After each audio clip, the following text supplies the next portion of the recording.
yang perlu saya tegaskan begini. Sebenarnya kan dia tidak punya kewenangan dalam kegiatan ini. Dia bukan PPK, Bukan. pejabat pembuat komitmen, bukan? Bukan. KPA? Ya KPA ada di kementerian. Oh begitu. Berarti ini bukan anggaran dana dari kabupaten. Jadi gini, Ini salah ini. APBN ini, bantuan ini langsung dari kementerian masuk langsung ke rekening masyarakat.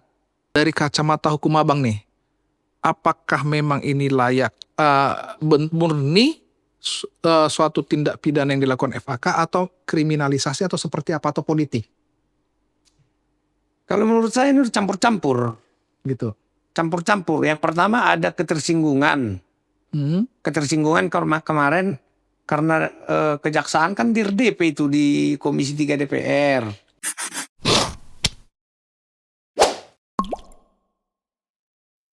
Ya, kembali lagi kita di program Cakap-Cakap Hukum bersama DPC Pradi Kota Medan. Hari ini kita kedatangan pengacara yang dari jauh sana, Tapanuli, Bang ya. Ya, dari Tapanuli Utara. Boleh Bang, perkenalkan diri lu Bang.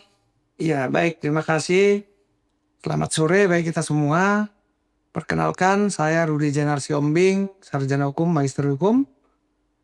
Saya selama ini beracara di Kabupaten Tapanuli Utara dan Kabupaten Toba. Itu. Oke. Baik, tamu kita hari ini merupakan ketua tim dari kuasa hukum yang sekarang ini viral di abang sering berkuar-kuar di sosial media terkait tipikor bansos pena yang ada di Samosir. Jadi Bang, abang saya lihat di sini walaupun kita satu tim nih Bang, cuman perlu juga edukasi hari ini. Perlu kami sampaikan kita satu tim. Kemudian nanti episode berikutnya kita akan undang ahli. Kita undang kalau memang mau datang kejaksaan, kita undang kejaksaan Bang. Tak berani tuh. Oke gitu, jangan dulu jas Bang. Jadi hari ini walaupun kita satu tim, tapi ini edukasi ke masyarakat. Bang, menarik. Perkara ini kan berseliweran di sosial media. Termasuk abang juga bikin komentar-komentar sosial media yang cukup pedas. Mungkin ini dikait-kaitkan. Orang kan berasumsi ini adalah bencana yang terjadi yang baru-baru ini yang gimana seluruh Indonesia sangat berduka, sangat berempati terhadap kejadian yang ada di Medan, Aceh, Sibolga. Dikait-kaitkan lah ini videonya nih, sehingga rame nih videonya. Kalau boleh tahu ceritanya gimana nih Bang perkaranya nih Bang? Sedikit. Iya, baik. Jadi sebenarnya anggaran ini kan APBN nih. APBN tahun anggaran 2024. Namanya pemulihan ekonomi korban bencana yang terjadi pada tahun 2023 yang lalu. Nah ini penerima manfaatnya itu namanya di Kabupaten Samosir itu ada Kenegrian Seotan. Jadi dia ada 3 desa.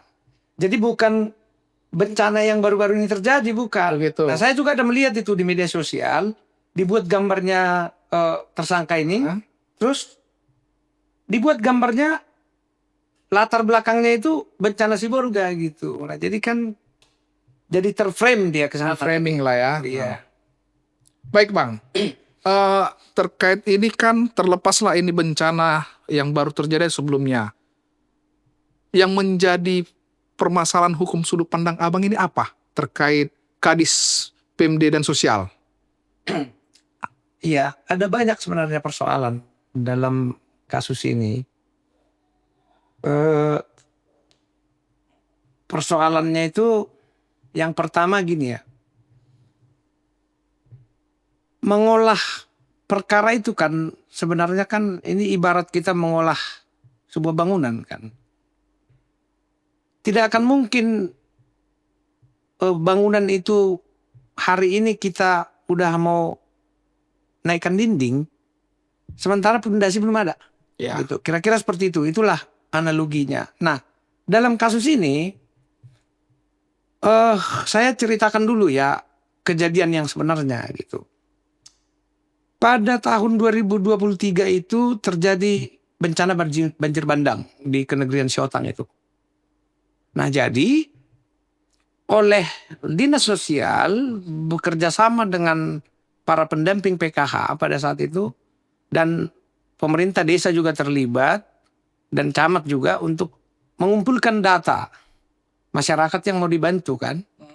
Nah, direkomendasi kemudian oleh Kadis Sosial Kabupaten Samosir ini diajukanlah ke Kementerian Sosial Republik Indonesia dalam bentuk proposal. Ya. Nah, oleh Kementerian Sosial dikucurkanlah anggaran dalam bentuk cash transfer.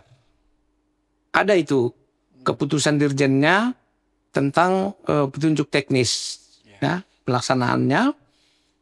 Cash transfer jumlahnya 5 juta rupiah per kepala keluarga.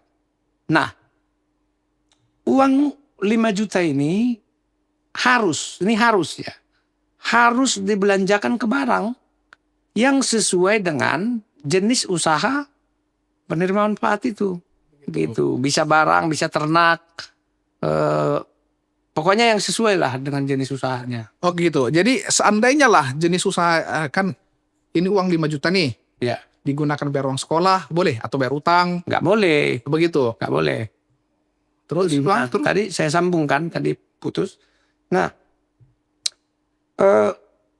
kan tadi uangnya dalam bentuk cash transfer. Ya. Tetapi Kementerian Sosial tidak mengatur di Juknis itu tentang bagaimana caranya mengeluarkan uang 5 juta ini setelah ditransfer dari Kementerian Sosial Republik Indonesia sampai uang itu parkir di rekening penerima bantuan, kan? Tidak diatur lagi tentang bagaimana caranya masyarakat mengeluarkan uang itu. Nah, pada saat itu ada kerjasama antara Kementerian Sosial dengan pihak perbankan, dalam hal ini Bank Mandiri.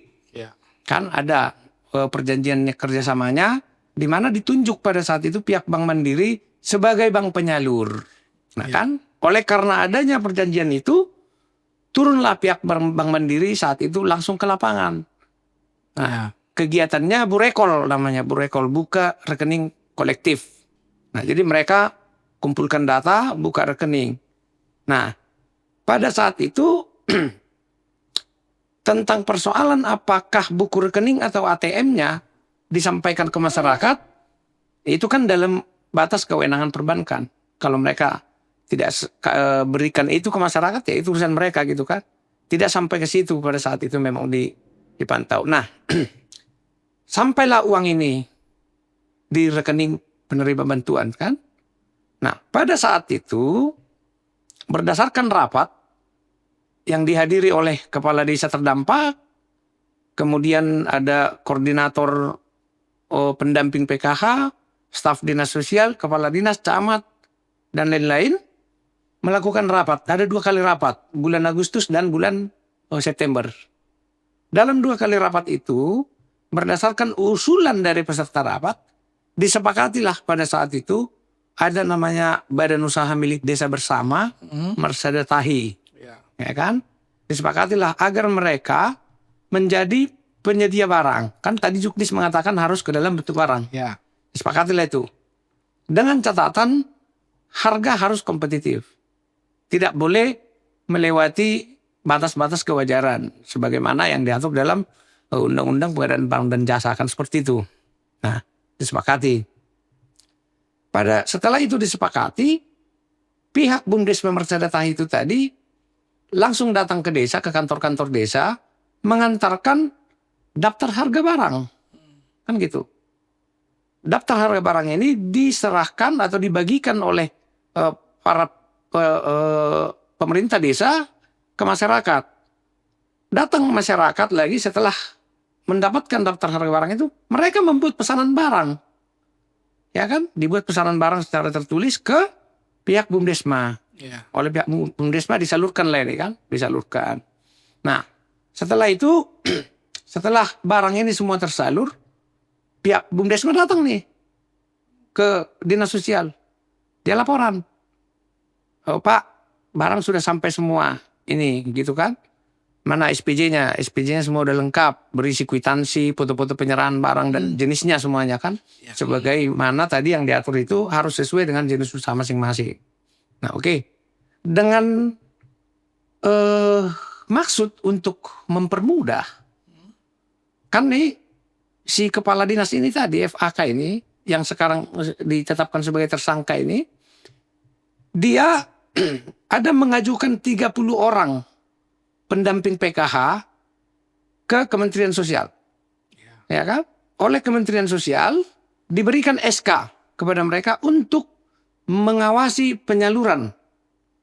Kan? Penyaluran dan mengawasi belanja uang 5 juta itu tadi. Ini bekerja semua ini. Bekerja, udah. Nah, setelah itu Dinas Sosial sebenarnya kan sudah mengajukan tadi 30 orang itu untuk pengawasan. Tetapi Kadis Sosial ini kan dia merasa bahwa dia adalah bagian dari para pendamping ini yang turut juga harus memastikan uang itu digunakan untuk beli barang itu tadi. Setelah ada laporan itu, nah saat itu dia tanya ke kepala bidangnya, ini gimana prosesnya ini gitu kan. Nah si Kabid bilang, itu Pak, kita sudah koordinasi dengan Pak Dika di Kementerian Sosial. Katanya kita bisa buat permohonan ke pihak bank. Ya coba kamu koordinasi dulu ke Bank Mandirinya. Bisa apa tidak seperti itu, gitu kan. Pihak Bank Mandiri bilang bisa. Oleh karena dia tadi tidak punya kewenangan, dibuatlah ini permohonan pemindah bukuan. Kan? Permohonan pemindah bukuan ada beberapa kali tuh pada saat itu. Nah, jadi oleh pihak Bank Mandiri langsung dieksekusi. Ya kan?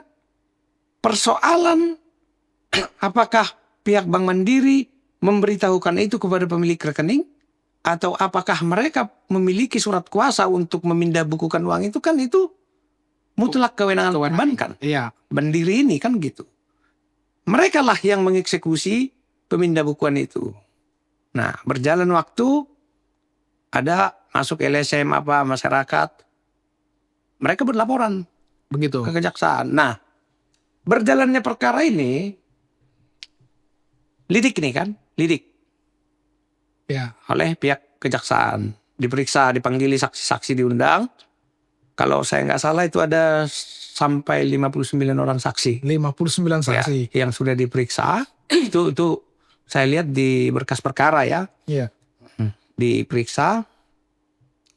Kemudian si tersangka juga diundang. Nah kemudian ternyata pihak Bumdesma ini juga kan ada bekerja sama dengan usaha dagang di luar mereka untuk pengadaan barang itu. Ada itu saya kenal UD Bintang Tani. Mereka ini ada di Tarutung, Kabupaten Taman Utara. Kalau tidak salah nilai invoice-nya itu ada sekitar 950 juta pada saat itu. Dia belanja dari situ. Cuman ada juga barang-barang yang tidak dibelanjakan pihak Bumdesma dari mereka, gitu kan. Nah, setelah itu diperiksa tanggal 1 Juli 2025 naik sidik. Kan keluar surat perintah penyidikan. Nah, pada saat itu hasil audit tentang perhitungan kerugian keuangan negara itu belum ada. Gitu. Nah, belum ada. Kapan naik sidiknya, Bang? Naik sidik itu tanggal 1 Juli. 1 Juli naik sidik. Ya. Terus? Sementara hasil audit perhitungan keuangan negara itu diterima pihak penyidik itu tanggal 2 Desember 2025. Penetapan tersangka?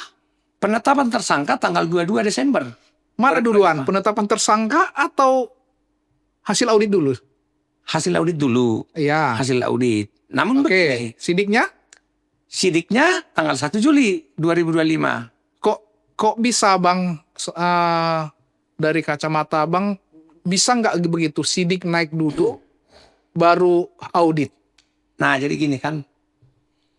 Ini kan tindak pidana korupsi. Iya.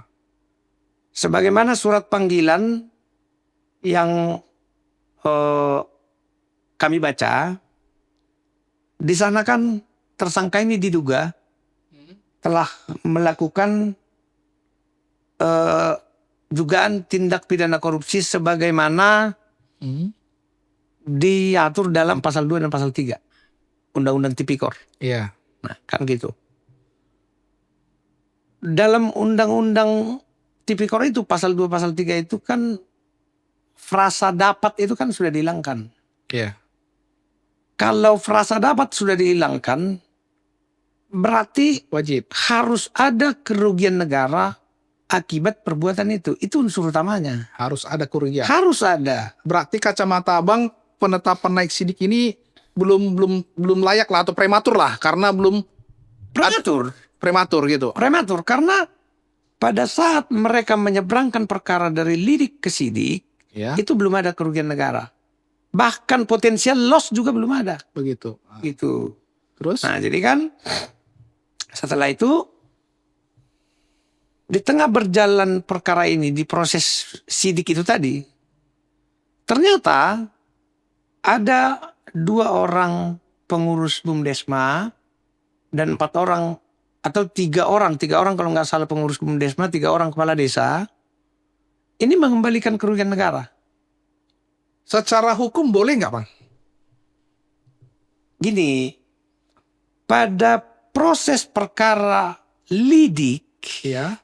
seharusnya itu bisa 60 dikembalikan. hari itu ketentuannya. Nah, jadi kan itu dikembalikan dalam bentuk tuntutan ganti rugi namanya. Tuntutan ganti rugi atau kelebihan bayar, kira-kira seperti itu. Diberikan oleh negara waktu kepada mereka untuk mengembalikan itu dalam kurun waktu 60 hari. 60 hari. Tetapi karena perkara ini sudah sidik, seharusnya tersangka dulu dong mereka. Begitu. Karena saksi nggak boleh mengembalikan kerugian negara, tersangka dulu. Nah, aku juga bingung pihak kejaksaannya ini pakai rumus yang mana gitu. Oke. Atau mungkin mereka buku yang mereka baca itu mungkin beda ya dari Tahan kita. dulu, Bang. Gitu. Tahan dulu. Panas terus ya. Oke. Setelah itu, kira-kira setelah proses yang Abang ceritakan tadi, kemudian apa yang dituduhkan terhadap FAK ini? Nah gini, jadi kan pihak kejaksaan ini kan khusus tentang perkara ini, mereka hampir tiap jam tuh konferensi pers, Iya. ya kan? Heran juga, itu. Mereka sangat sering itu konferensi pers. Nah, dalam beberapa hasil konferensi pers itu kita baca, mereka mempersangkakan FAK ini tadi dengan pelanggaran pasal 2 pasal 3 Undang-Undang Tipikor tadi itu dengan 2 modus operandi.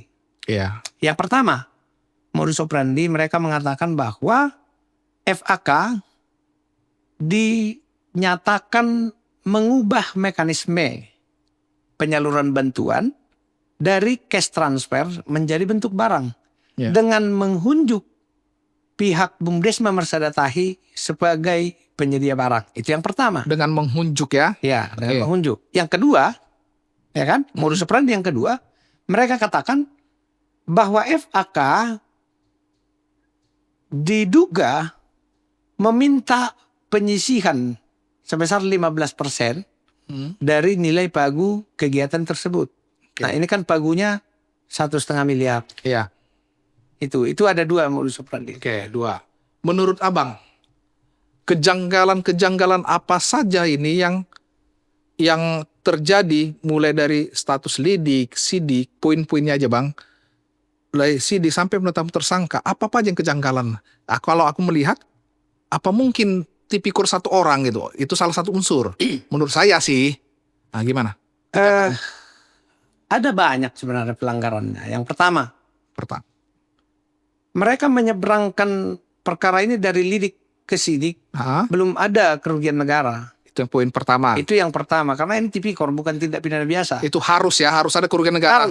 Harus. Disitulah minimal 2 alat bukti yang terpenuhi ya. Itu dengan putusan MK nomor 25 itu kan. Oke. Dengan dihilangkannya frasa dapat itu, maka dia harus actual loss. Oke. Actual loss. Harus ada kerugian negara. Harus. Itu pertama. Yang kedua? Bukan potensial loss gitu kan. Yang kedua, bahwa tindak pidana korupsi dengan skema yang seperti ini itu tidak mungkin berdiri sendiri. Ya.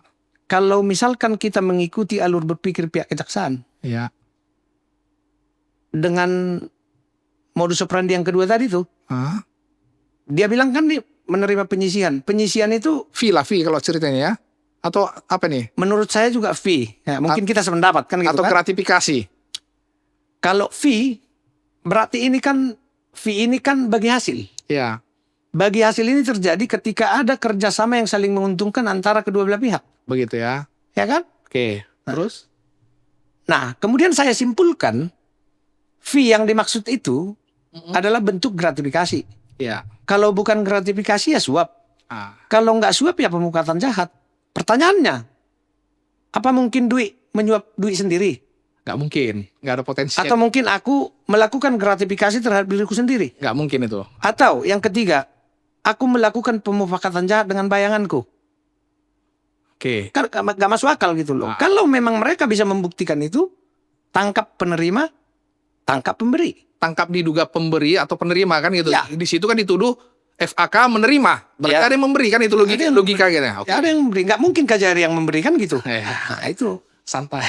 Nah, Poin iya. kedua, ketiga bang. Nah, yang ketiga, kita ke modus operandi yang pertama.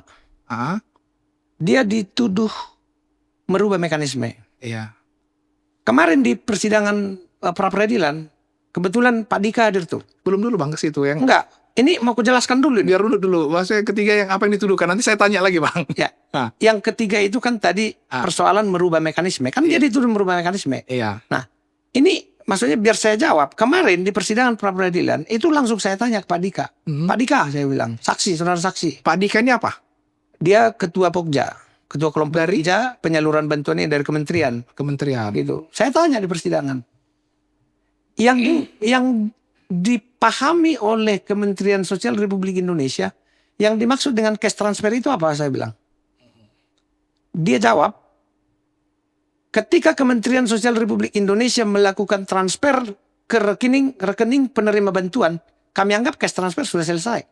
Kemudian saya tanya, apakah saudara atau instansi saudara ada mengatur tentang bagaimana caranya uang ini dikeluarkan oleh si penerima bantuan ini dari rekening itu? Saya katakan, oh kami tidak mengurusi sampai ke situ. Nah, kembali ke persoalan merubah mekanisme itu.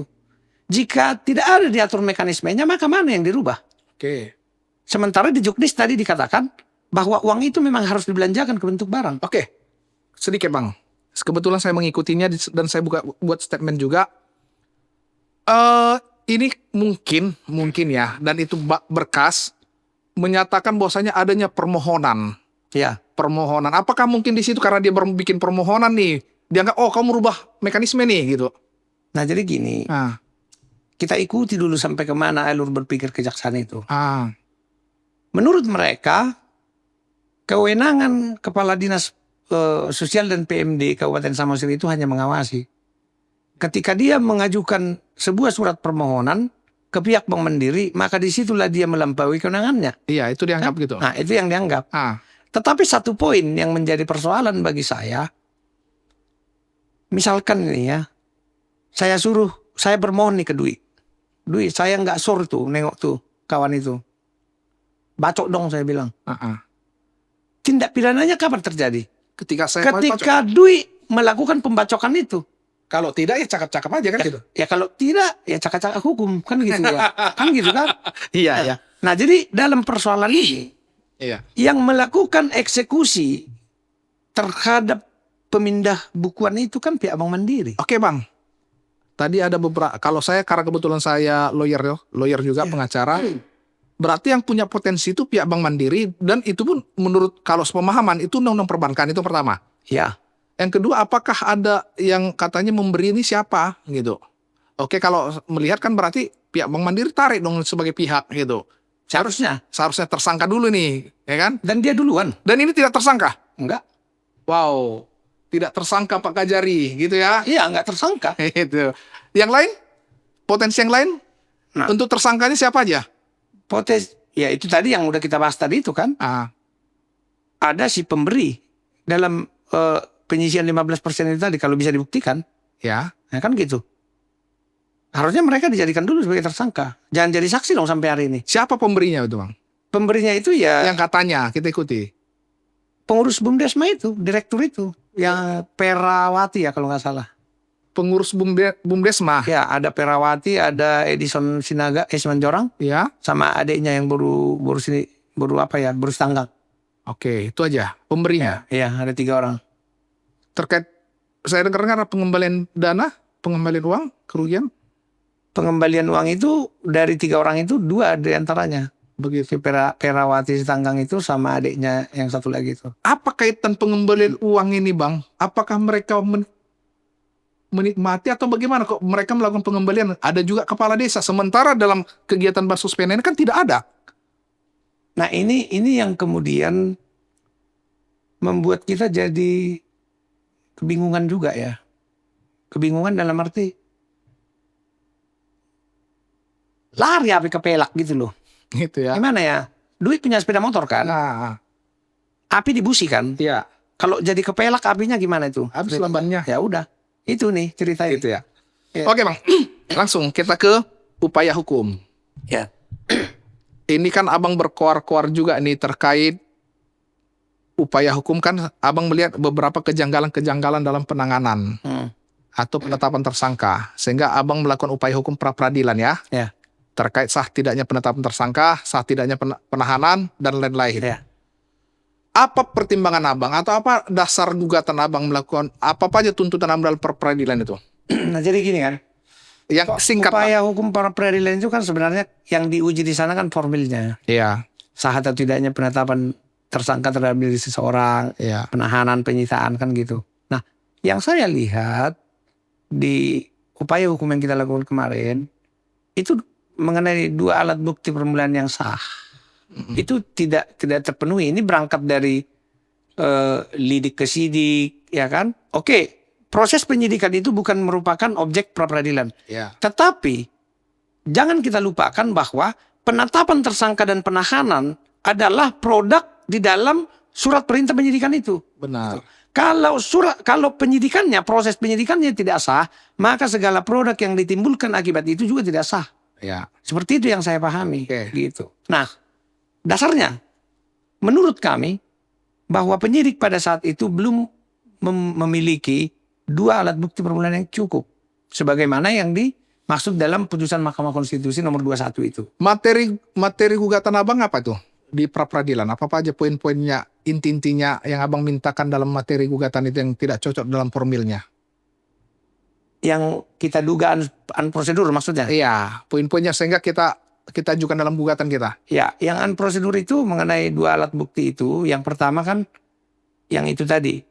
Belum ada pada saat itu hasil audit perhitungan kerugian keuangan negara yang dikeluarkan oleh lembaga yang berwenang. Nah, menariknya begini. Tentang hasil audit perhitungan kerugian keuangan negara ini kan belakangan ini sudah dipertegas dalam surat edaran Mahkamah Agung nomor 2 tahun 2024. Di sana dikatakan BPK sebagai lembaga konstitusional adalah lembaga yang berhak menentukan ada tidaknya kerugian negara. Sedangkan nih garis bawah ini ada bahasa sedangkan. Artinya bahasa sedangkan ini ada pembedaan kewenangan. Iya. Ya kan? Sedangkan lembaga lainnya seperti BPKP, Inspektorat, SKPD, dan Kantor Akuntan Publik Tersertifikat tetap dapat melakukan perhitungan kerugian keuangan negara yang kemudian dijadikan dasar. Nih bahasa dasar. Yang kemudian dijadikan dasar untuk menentukan ada tidaknya kerugian negara. Nah, pembahasan kita bahasa dasar dan pembedaan bahasa sedangkan itu tadi. Nah, artinya ada pembahasan tentang actual loss dan potential loss. Nah, di Undang-Undang nomor 15 tahun 2004 di sana dikatakan pasal 3. Dikatakan di sana bahwa dalam hal kantor akuntan publik menghitung kerugian keuangan negara, hasilnya harus diserahkan ke BPK untuk kemudian dievaluasi dan dipublikasikan. Berarti tidak bisa serta-merta hasil dari akuntan publik swasta ini diklaim inilah hasilnya. Bisa. Harus diberikan dulu. Harus diberikan ke BPK untuk dievaluasi dan dipublikasikan. Kalau tidak dilaksanakan itu berarti sifatnya masih potensial loss. Baik, ini sering pembelajaran di masyarakat. Kejaksaan negeri baik di semua daerah sering menggunakan Bang akuntan publik swasta. Ya, Yang sementara berarti itu harus adanya, itu tidak bisa itu menjadi acuan menaikkan status orang menjadi tersangka atau menjadi status kerugian negara. tidak bisa. Harus diumumkan dulu atau harus diberikan. Diserahkan dulu itu ke BPK. Tetap harus BPK. BPK. Oh, begitu. Karena BPK adalah lembaga konstitusional yang ditunjuk oleh undang-undang Tapi untuk mendeklir. kan ada, apakah karena ada MOU atau apakah mungkin dari akuntan swasta yang mengatur itu sehingga boleh gitu? Karena banyak ini jaksa menggunakan nih Bang. Jadi gini, surat edaran Mahkamah Agung nomor 2 tahun 2024 itu terlalu luas diartikan oleh APH kita. Ya kan? Nah, mereka bercokol nih pada audit investigatif namanya. Sementara dari berbagai referensi yang kita baca, Ya. hasil audit investigatif yang pembuatannya diminta oleh aparat penegak hukum juga harus dilaporkan ke BPK. Gitu. Dan harus melewati mekanisme internal BPK. Begitu. Seperti itu. Jadi selama hasil audit itu tidak diserahkan ke BPK, tidak dilakukan evaluasi oleh BPK, dan tidak diumumkan oleh BPK, maka sifatnya masih potensial loss. Kita kaitkan dengan pasal 2 dan pasal 3 tadi itu Undang-Undang Tipikor. Ya. Di sana harus actual loss, bukan potensial loss. Gitu. Oke, baik. Oke.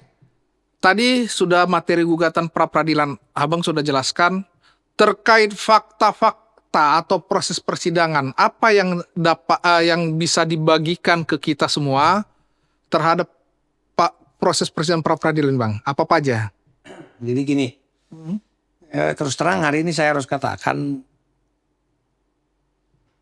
kecewa dengan putusan pra peradilan itu bukan karena saya mewakili pemohon, bukan. Jadi kita pengacara kan perkara biasa kalah.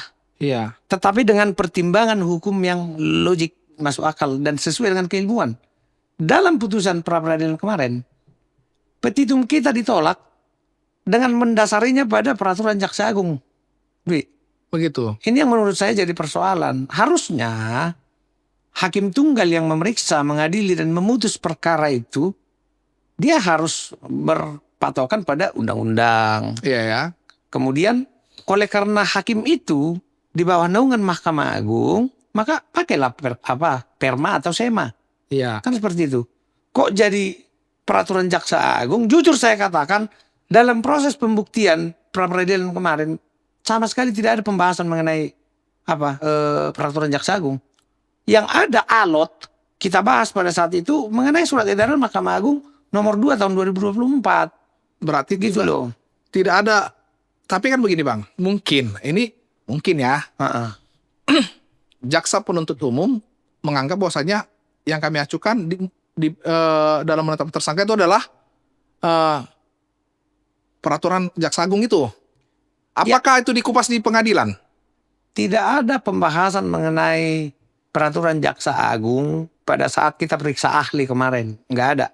Cuman dalam jawaban memang ada mereka buat. Tetapi perlu diingat, peraturan Jaksa Agung itu kan internal. Benar. Nggak berlaku itu bagi saya. Yang berlaku bagi saya untuk melaksanakan tugas-tugas saya ya peraturan peradi. Berarti internal itu ya. Internal. Jadi seharusnya hakim yang memeriksa perkara ini acuannya harus undang-undang ya. Undang-undang.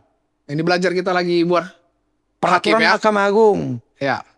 Surat edaran Mahkamah Agung. Kalau mau lebih tinggi lagi undang-undang dasar. Tidak ada di situ perja. Apa perja? Cuma jaksa yang tahu perja itu. Begitu nggak? Perkap nggak ada itu ya?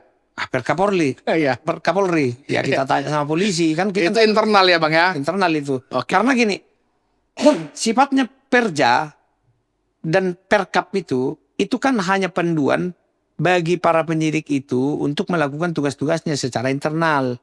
Tetapi itu tidak bisa kemudian kita berlakukan secara umum. Oke Bang. Itu. Tadi sudah Abang jelaskan terhadap proses gugatan itu sampai putusan. Ya. Putusan Abang bilang kecewa. Biasa kan Bang, di sini kita kan dibully karena kalahnya. Kan begitu. Ya. Apa pertimbangan yang paling membuat abang kecewa selain Perja itu ada nggak di Kupas entah amar pertimbangan yang lain? Ada mereka bahas tentang putusan Mahkamah Konstitusi nomor 21. Hmm. Tetapi kan inti daripada permohonan kita bukan itu. Ya. Kalau kita membahas dalam pra-peradilan itu bahwa calon tersangka sudah diperiksa dulu sebagai saksi itu, bukan itu persoalannya. Itu kita sering membahas itu dalam tindak pidana biasa. Ini tindak pidana korupsi khusus ya. Nah, syarat utamanya saya katakan tadi harus ada kerugian negara. Maka mari kita bahas dulu tentang sah atau tidaknya laporan akuntan publik yang menyatakan ada kerugian negara itu gitu loh. Nah, bagi saya sederhana. Segala sesuatu yang diperoleh dengan melawan hukum itu ilegal. Begitu ya. Ya iya. Oke. Gak boleh dijadikan jadi alat bukti itu. Oke bang, ini kan kita sudah putusan Prapit nih. Ya. Sudah putusan Prapit dan saya melihat statement dari Kejaksaan Negeri Samosir buat mereka pers release nih. Ya. Mengatakan kami sudah sah. Karena memang sudah ada putusan. Ya. Oke, saudara, kita harus terima itu. Kita hormati. Kita hormati itu.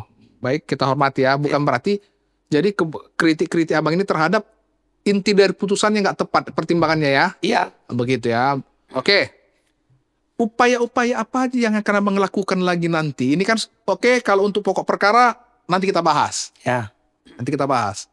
Upaya ini kan kekecewaan ini kan biasa nih ya. Kalau lawyer kan ada upaya-upaya nih. Ya. Yang pasti satu begini. Sebagai wujud dari kekecewaan ini, agar nanti masyarakat jangan mengatakan karena permohonannya ditolak maka dia kecewa. Enggak. Keluar-keluar. Sejujurnya enggak. Kita juga enggak keluar-keluar. Kita bercerita fakta gitu. Ya. Jangan masyarakat mengatakan bahwa karena permohonannya ditolak lalu kita ribut. Enggak. Biasa perkara kita kalah. Tetapi dengan pertimbangan yang tepat. Ya. Kita juga sudah berkonsultasi dengan beberapa hakim yang bahkan lebih senior. Semuanya sepakat mengatakan bahwa putusan itu tidak boleh bertolak ukur pada peraturan Jaksa Agung. Oleh karenanya, menurut saya ini something wrong.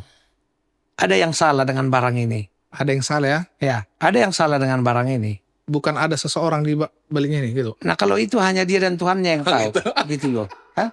Biarkan saja. Ada yang salah aja lah ya. Tetapi untuk menjawab apakah ada yang salah dengan barang ini, nanti saya coba laporkan dulu itu hakim tunggalnya itu ke Bawas dan ke Komisi Yudisial. Wajib dilapor ya. Wajib lah. Oke. Baik bang. Kita sedikit sudah bang jelaskan tadi semua upaya-upaya. Ini kan masuk ke pokok perkara. Ya. Nanti sidangnya. Tanggapan abang nanti dalam pembelaan di persidangan seperti apa? Apakah abang tetap yakin klien abang ini bahwasanya tidak layak sebagai tersangka atau bagaimana? Sepanjang saya mempelajari berkasnya, yang perlu saya tegaskan begini. Sebenarnya kan dia tidak punya kewenangan dalam kegiatan ini. Dia bukan PPK? Bukan. Pejabat pembuat komitmen bukan? Bukan. KPA? Ya KPA ada di kementerian. Oh begitu. Berarti ini bukan anggaran dana dari kabupaten. Jadi gini. Ini salah ini. APBN ini, bantuan ini langsung dari kementerian masuk langsung ke rekening masyarakat. Jadi nggak sempat parkir ini di APBD, di kas daerah enggak. Itu. Iya, nggak ada. Begitu ya. Nah menurut saya dia tidak punya kewenangan. Nah kalau dia dituduh melakukan penyalahgunaan wewenang yang pada akhirnya mengakibatkan orang lain beruntung atau dirinya sendiri, kewenangan apa yang dia gunakan? Gitu ya. Nah, oleh karena dia tidak punya kewenangan, maka dia buat surat permohonan. Kalau tadi dia punya kewenangan, yang dikeluarkan produknya tahu apa? Keputusan. Surat perintah membayar. Atau keputusan lantah apa bilang gitu ya? Pokoknya surat perintah membayar. Benar. Gitu. Harus perintah dia karena dia punya kewenangan. Oke. Oleh karena dia sama seperti kita tidak punya kewenangan, maka kita bermohon tangan di bawah. kalau gitu enak juga lah kita nanti bikin surat permohonan ke Bank Mandiri, keluarkan semua rekening itu ke rekening saya, dikabulkan gitu. Bukan. Yang saling bermohon gitu. Aku justru berencana Nah, mau buat surat permohonan ke Kajari Samosir, ya. biar dia keluarkan tahanan-tahanan yang dia titip di lapas kelas 3 Pengururan itu. Tapi nanti gitu dikeluarkan abang yang ditahan. Hah? Karena berasal surat permohonan abang ini katanya. Kan bukan kewenanganku, kewenangan dia itu. Persoalan itu bisa dilaksanakan atau tidak, siapa yang salah coba? Gitu. Kalau orang Kejaksaan Agung bilang, oh kau yang salah nih bikin surat permohonan seperti kasus FAK. Udah lari api kepala itu. Udah nggak benar itu. Oke, Bang, mantap. Oke, berarti itu ya. Ya. Jadi Bang, closing statement kita Bang. Ya. Kira-kira apa yang perlu Abang sampaikan terhadap perkara ini, dan juga biar masyarakat ini tahu juga ini yang perlu Abang sampaikan. Ya. Jadi terima kasih untuk acara ini. Melalui kesempatan ini saya ingin sampaikan kepada seluruh masyarakat Kabupaten Samosir, karena saya lihat kan ini di media banyak yang membuli apa segala macam gitu kan. Pada prinsipnya saya ingin mengajak seluruh masyarakat untuk menghormati proses yang ada, karena pada akhirnya kalau memang dia bersalah nanti akan dihukum juga oleh pengadilan. Tetapi tetap kita harus kedepankan praduga tidak bersalah itu juga. Tolong kepada seluruh masyarakat agar jangan langsung menjustifikasi seperti itu.